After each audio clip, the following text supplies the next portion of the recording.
सुधारण्याचा प्रयत्न केला, या श्लोकाला लक्षात घेऊन आपला आचरण सुधारण्याचा प्रयत्न केला तर नक्कीच तुमचा उद्धार होईल. तुम्ही तातडीनं मोक्षपदाला जाल ही गॅरंटी या श्लोकामध्ये श्रीकृष्ण भगवंत तुम्हाला देत आहे. मग इथे श्रीकृष्ण भगवंत म्हणतात की अश्रद्ध दाना पुरुषा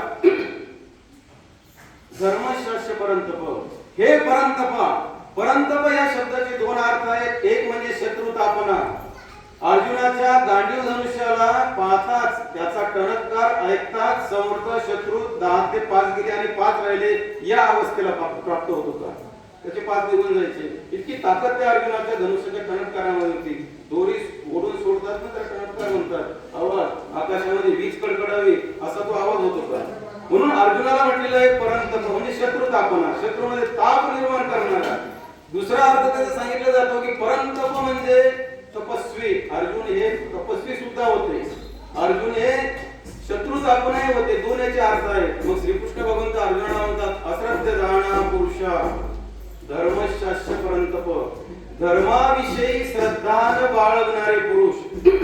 याचा थोडक्यात अर्थ सांगतो की धर्माविषयी श्रद्धा न बाळगणारे पुरुष मला प्राप्त न होता या मृत्यू लोकामध्ये पुन्हा पुन्हा जन्माला येतात. त्याच्यापेक्षा मोठा तोटा आहे का? पुन्हा पुन्हा जन्माला येणं, पुन्हा पुन्हा ते सुख दुःख लाभ हानी जय पराजय याला अनुभवणं आणि पुन्हा मरणं, पुन्हा जन्माला येणं हा सगळ्यात मोठा तोटा आहे आपला. तर याच्यामध्ये धर्माविषयी श्रद्धा नसणारे पुरुष असं म्हटलेलं आहे. म्हणजे धर्माविषयी श्रद्धा असणं किती नितांत गरजेचं आहे याच्यावर लक्षात येतं. कारण जीवाच्या उद्धारासाठी धर्म हा अत्यंत महत्त्वाचा मुद्दा आहे. धर्म ज्याला यत धारयत तत् धर्म म्हणतात. जो धारण केला जातो त्याला धर्म असं म्हणतात. धर्म हा रक्षण करणारा आहे म्हणून त्याला धर्मो रक्षित रक्षक असं म्हटले गेलेलं आहे. श्रीकृष्ण भगवंत म्हणतात की स्वल्पमप्यस्य धर्मस्य त्रायते महतो भयात्. माझ्या धर्माचं तू थोड्या प्रमाणामध्ये जरी आचरण केलं तरी तुझा महान भयापासून काय होतो? तू सुरक्षित होतो, तुझं संरक्षण होतं महान भयापासून. सर्वज्ञ श्री चक्रधर स्वामी या धर्माच्या संदर्भात सांगताना म्हणतात की परधर्म तुमचे जीवन की गा. परधर्म म्हणजे श्रेष्ठ धर्म, सगळ्यात श्रेष्ठ धर्म. त्याच्यासारखा दुसरा धर्म नाही, त्याच्यापेक्षा मोठा धर्म नाही. असा जो ईश्वरीचा धर्म आहे, ईश्वराने सांगितलेला जो धर्म आहे, जीवाला जो मोक्ष प्राप्तीपर्यंत नेणारा जो धर्म आहे त्याला परधर्म असं म्हटलेलं आहे. आणि तो कसा आहे तर ते तुमचं जीवन आहे, जीवाचं जीवन ते आहे. म्हणून स्वामींनी दुसरं सूत्र सांगितलं की धर्माधार द्यायचे म्हणजे धर्माला आधार द्या. आता धर्माला आधाराची काय गरज आहे? आधाराची गरज आपल्याला आहे.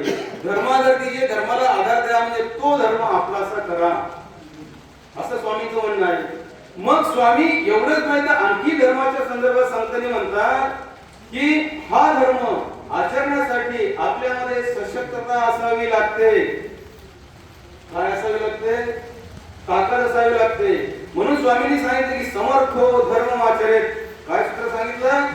समर्थ माणूसच धर्माचं आचरण करू शकतो. लेच्या पेच्या माणसाचं काम हे नाही. आपल्यामध्ये समर्थता असणं ही नितांत गरजेची आहे.